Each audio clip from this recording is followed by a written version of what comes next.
हाँ, तो इंडिया के अंदर जब भी कोई, ये क्या कर रहा था मैं, मुझे खुद नहीं पता। हाँ, तो इंडिया के अंदर जब भी कोई एनिमे समाज का व्यक्ति हिंदी डब सुनता है तो उसका हाल कुछ इस प्रकार का हो जाता है। Brother,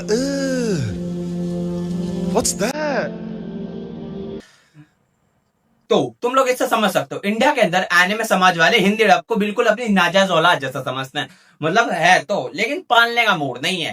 पर तुम्हारा भाई है ना, मैं एनिमेस के अंदर बिल्कुल भी भेदभाव नहीं करता हूँ, चाहे वो हिंदी में हो, चाहे वो इंग्लिश में हो या जापानीज में हो। वेल, तो इंग्लिश वाले देखता नहीं हूँ, हिंदी वाले अच्छे लगते हैं और जापानीज वाले बहुत अच्छे लगते हैं। तो तुम लोग समझ सकते हो, जिस तरह मेरे लिए लड़कियां हैं उसी तरह एनिमे भी है। लड़कियों में मैं भेदभाव करता नहीं हूँ, काली हो, गोरी हो, नाटी हो, सब चलेंगे। लेकिन उसी तरह एनिमे भी मेरे लिए सब चलेंगे। अब इससे तुम लोग समझ गए होगे कि मैंने काफी सारे हिंदी डब एनिमेस को देख रखा और मेरे पास आज उनकी पूरी एक लिस्ट है। मतलब इतने तो कम एनिमे नहीं देख रखे मैंने हिंदी में, लेकिन इनसे तुम लोग समझ जाओ कि मैं कितना बड़ा हिंदी डब का फैन हूँ। और आज मैं तुम्हें वही बताने वाला हूँ कि आखिर कौन कौन से हिंदी डब एनिमे हैं जो कि तुम लोग देख सकते हो। हाँ, तो सबसे पहले वीडियो प्रारंभ करते हैं उस एक जॉनरा के साथ जो कि तुम्हारे और मेरी तशरीफ के अंदर हमेशा उंगली करता है और उसके अंदर आग जरूर लगा देता है, यानी कि रोमांस एनिमे। जिसके अंदर तुम जाके देख सकते हो Horimiya, couple of cuckoos, Alya hiding her feeling sometime in Russian, the angel next door, 365 days to wedding और माय हैप्पी मैरिड लाइफ। अब बात करें इनके हिंदी डब्स के बारे में, इनकी डबिंग क्वालिटी के बारे में, इनकी आखिर स्क्रिप्ट कैसी है, तो मैं कहना चाहूंगा तीनों पर्सपेक्टिव के अंदर बहुत बढ़िया है। स्पेशली होरिमिया और कपल ऑफ कुकूज, इनके तो हिंदी डबिंग सुनकर लगता ही नहीं है कि वह जो ये जापान के अंदर बने हैं। तुम एक बार को सोचे बैठ जाओगे, is it really made in Japan या इंडिया, बिकॉज इनकी डबिंग के अंदर स्क्रिप्ट काफी ज्यादा मात्रा में चेंज की गई है, लेकिन जो स्टोरी का नरेटिव है उसके अंदर जरा सी भी उंगली नहीं की गई है, जिस वजह से स्टोरी जो हमें बताना चाहती है वो बहुत प्यार से बता देती है कि मियामुरा और होरी ने कब अपने नाजायज संबंध बनाए या फिर इस बंदी और इस बंदे के बीच में क्या चल रहा है। लेकिन इनकी डबिंग के अंदर जो चीजें चेंज की गई है वो है इंडियन थीम्स को डालना, इंडियन चीजों को डालना जो कि हम लोग नॉर्मल अपनी डे टू डे लाइफ में यूज करते रहते हैं। जैसे कि लड़का आ गया, दोस्त है, भाई है, दो गाली मुंह पे फेंक के मारो। जी हाँ, मतलब भाईचारा ऑन टॉप, झंडू, ऐसे ऐसे शब्दों का काफी ज्यादा प्रयोग किया गया है जिससे काफी ज्यादा मतलब कनेक्टिव और रियलिस्टिक, मतलब इंडियन के लिए, हमारे लिए एक काफी ज्यादा रियलिस्टिक अप्रोच मिलता है कि हाँ भाई कुछ ऐसा है जो कि मैं देख सकता हूँ और इंटरेस्टिंग साउंड करता है।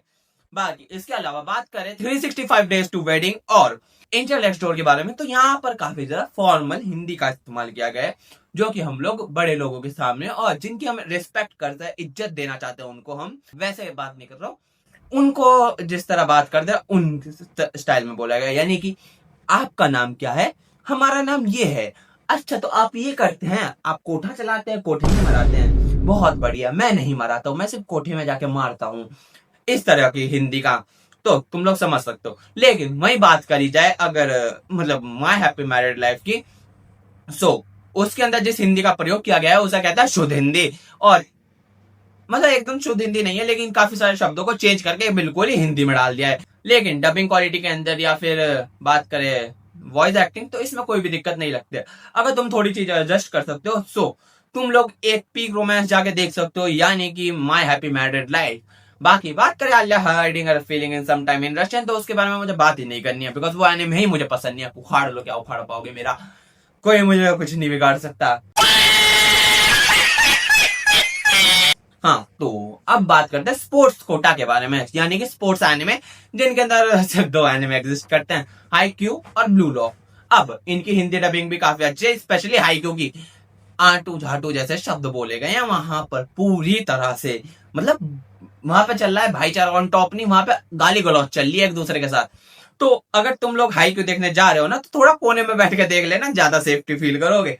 बाकी बात करें ब्लू लॉक की, तो उसकी हिंदी डबिंग भी काफी मात्रा में अच्छी की गई है, बस एक कैरेक्टर को छोड़ के। ये जो सीजन 2 में एक कैरेक्टर आता है उसकी डबिंग की मतलब मां चोद के रख दी है, सीधी बात। मतलब काफी, मतलब डबिंग वाइज ठीक है, लेकिन उसको जो एक्सेंट दिया गया है ना नवाबों वाला, वो बहुत ज्यादा वाहियात है। लेकिन वो सीजन 2 में ही आता है, सीजन 2 में ही चला जाता है, तो झाड़ फर्क नहीं पड़ता है उससे। बाकी इसके बाद बात करते हैं इसका फैंटेसी जॉनरा की। अब देख, दोनों बिल्कुल सेम है। इससे काय के अंदर भी मेन कैरेक्टर ताकतवर होगा, मैजिक वर्ल्ड में होगा, भाई के पास पापा वाली पावरें होंगी। फैंटेसी के अंदर भी मेन कैरेक्टर होगा, मैजिक वर्ल्ड में होगा, पापा वाली पावरें होंगी, इसलिए दोनों को एक साथ ही रख लिया। ठीक है, कोई उखाड़ लो, क्या उखाड़ पाओगे। ये उखाड़ने से मुझे क्या फैटिश आ गई है, मुझे हर चीज में बोल देता हूं मैं, उखाड़ लो क्या उखाड़ पाओगे। कंट्रोल करना पड़ेगा इस चीज के ऊपर भी। बहुत बिगड़ रहा हूं मैं, क्या तो बोलता रहता हूँ मैं कभी कभार। हाँ, तो अपने एनिमेस की तरफ आता है, पर उसके लिए पहले मुझे लिस्ट उतारनी पड़ेगी। पहले काफी सारे एनिमे है यार, जैसे कि तुम लोग जाके देख सकते हो ओवरलॉर्ड, काफी अच्छा एनिमे और तुम्हें देखने में मजा भी आ जाएगा। और इसके बाद में इस बंदे का नाम और इसकी मून नाइट फैंटेसी। बाकी फिर Wisteria, Dead Mount Dead Play, Berserk of Gluttony, Berserk की बात नहीं करो, बजर ऑफ ग्लूटेनी की बात करो, या कहूं तो सस्ता बजर्क। और वेलकम टू डीमन स्कूल इत्सुकाकुन। अब इनके हिंदी डब के बारे में बात करते हैं। पहले उससे पहले पानी पी लेते हैं, बिकॉज पानी एक जिंदगी है। माउंटेन ड्यू डर की मां की चूत, लेकिन पानी जिंदगी।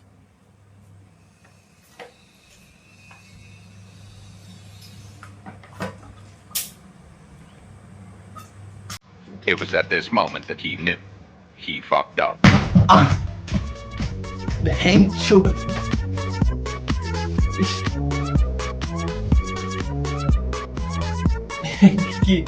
बोतल अंदर चली गई।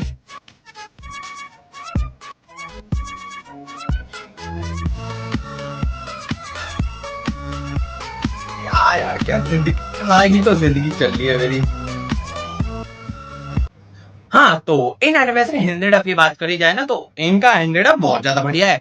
स्क्रिप्ट वाइज, डबिंग वाइज और वॉइस एक्टिंग वाइज कहीं पे भी मतलब पीछे तो हटे ही नहीं है। इन्होंने कहा जय जो हम खींच सकते हैं ना वो खींच लें। मतलब जितना डार्क बना सकते थे इन्होंने इसको बना दिया है। स्पेशली विस्टोरिया, विस्टोरिया तो अलग ही फूक के बैठा है।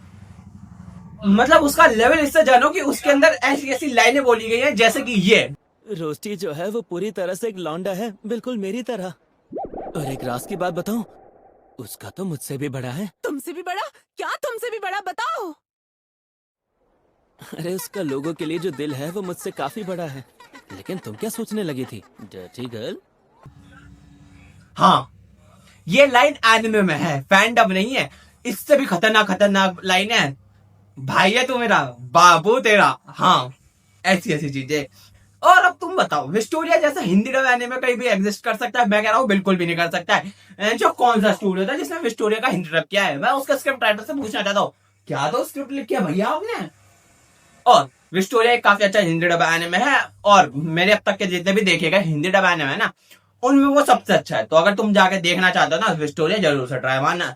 भले ही तुम लोग कह सकते हो कि वो मर्श की कॉपी है, लेकिन मर्श की कॉपी नहीं है। हिंदी डब के मामले में तो कतई नहीं है।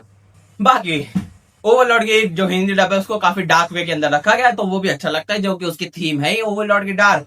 और बर्ज़र्क ऑफ ग्लूटेनी और वेलकम टू डीमन स्कूल इत्सुकाकुन, इनकी एक काइंड ऑफ नॉर्मल है। स्क्रिप्ट में कोई ज्यादा चेंज है नहीं। वॉइस एक्टिंग और वॉइस क्वालिटी, डबिंग क्वालिटी सब में काफी अच्छा परफॉर्म करती है। तो तुम इन एनिमेस को भी ट्राई मार सकते हो। बस इस एनिमे की हिंदी डबिंग के अंदर शुद्ध हिंदी इस्तेमाल की गई है, तो थोड़ा एडजस्ट कर लेना। बाकी अब बात करते हैं शोनेन एनिमे के बारे में। और यहाँ पे मैं नारुतो और जितने भी तुम लोग जानते हो उनके बारे में बात नहीं करूंगा, लेकिन माय हीरो एकेडमिया, उसका हिंदी डब काफी अच्छा है। और मैंने उसको टीवी पे ही देखा था, और वो भी तब जब मैं जापानीज में माय हीरो एकेडमिया देख रहा था। तो मैंने काफी अच्छे से इन दोनों के बीच में डिफरेंशिएट किया। और मैं कहना चाहता हूँ, हिंदी डब के ना शुरू के 2 सीजन के अंदर सेंसरशिप है, तो वहां पर थोड़ा लैग हो जाता है, लेकिन तीसरे सीजन से सेंसरशिप जैसी कोई चीज ही नहीं एग्जिस्ट करी है। हाँ, तीसरे सीजन के बाद तुम अगर हिंदी डब में भी आने में देखने जाओगे ना, तो तुम लोग काफी अच्छे से देख पाओगे। वॉइस क्वालिटी, वॉइस डबिंग और मतलब वॉइस एक्टिंग हर एक के मामले में काफी अच्छा परफॉर्म करती है।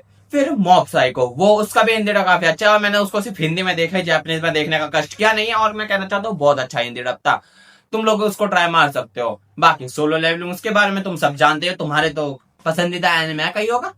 बाकी अब जरा बात कर दो उन एनिमेस के हिंदी डब के बारे में। एक मिनट मैं कुछ तो भूल रहा हूँ। हाँ, टावर ऑफ द गॉड और गॉड ऑफ हाई स्कूल, इन दोनों एनिमेस की भी हिंदी डबिंग काफी अच्छी है। मतलब स्क्रिप्ट में चेंज का बिल्कुल भी नहीं है, तो जो स्क्रिप्ट जो जापानीज में बोला गया है उसी को सीधा लिटरली उतार दिया गया है। कॉपी पेस्ट नहीं मारा, मतलब कॉपी पेस्ट कह सकते हो, लेकिन चेंज कर दी चीजें काफी। तो काफी अच्छा साउंड करता है वो।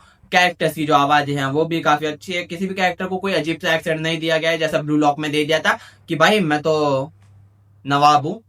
ऐसा कहीं कांड किया नहीं गया। एक काफी अच्छी अप्रोच चली गई है, और काफी अच्छी डबिंग हमें देखने को मिलती है। और इसके अलावा बात करें स्पाई एक्स फैमिली, जिसके बारे में तुम लोग जानते हो, उसके हिंदी डब कैसा है? हाँ, अच्छा है, तुम लोग जाके उसे देख सकते हो। मतलब आन्य और मम्मी और बिलोंग करते हैं उस एनिमे से, तो बेइज्जती तो की नहीं जा सकती उसकी। मतलब हाँ, ये भड़वा भी एग्जिस्ट करता है, लेकिन इसकी मैं ही इज्जत नहीं करता। मतलब लौंडा यार, क्या ही इज्जत करनी इसकी। वेल तो हाल यही है, लॉन्डो की इज्जत की नहीं जाती है। लेकिन मेरे ख्याल से जो मेरा देखा गया अब तक का सबसे बेस्ट हिंदी डब है ना, वो है डॉक्टर स्टोन। अब ऐसा क्यों? बिकॉज देखो, मेन जो दिक्कत आती है ना हिंदी डब में दिक्कत आती है स्क्रिप्ट के अंदर काफी सारी चीजों को चेंज कर दिया जाता है। मतलब चीजें कहां से कहां पहुंच जाते हैं किसी को आज तक पता ही नहीं चला है हिंदी डब के अंदर। लेकिन वही डॉक्टर स्टोन के अंदर इस चीज को काफी अच्छे मैंने मतलब रखा गया है। जो केमिकल्स के नाम है, केमिकल्स को जो जापानीज में इंग्लिश में बोला गया है वही उतार दिया है हिंदी के अंदर भी। और अगर तुम हिंदी डब देख के अपना साइंस का पेपर देने जा रहे हो ना, मैं बता रहा हूँ 100 में से 100 आ जाएंगे। इतने अच्छे से उस चीज को एक्सप्लेन किया गया है, मतलब कहीं पे भी कोई दिक्कत आती नहीं है। हिंदी डबिंग काफी अच्छी है, क्वालिटी वाइज भी काफी अच्छा परफॉर्म करते हैं। हर एक कैरेक्टर की जो आवाज है उन पे सूट होती है। हाँ, बस इतना ही बोलना था। बाकी इसी के साथ सारे एनिमे खत्म होते हैं। बेल तो इतने मैंने एनिमे अब तक हिंदी डब के अंदर देख लिए हैं, और इससे ज्यादा ही देख लिए हैं, बल्कि बहुत सारे एनिमे मैं भूल चुका हूँ। बाकी ये वीडियो इसी के साथ समाप्त होती है। आई होप तुम लोगों को वीडियो पसंद आएगी। वीडियो पसंद आए तो वीडियो को लाइक करो, चैनल को सब्सक्राइब करो, और बाय बाय, टाटा, सायोनारा।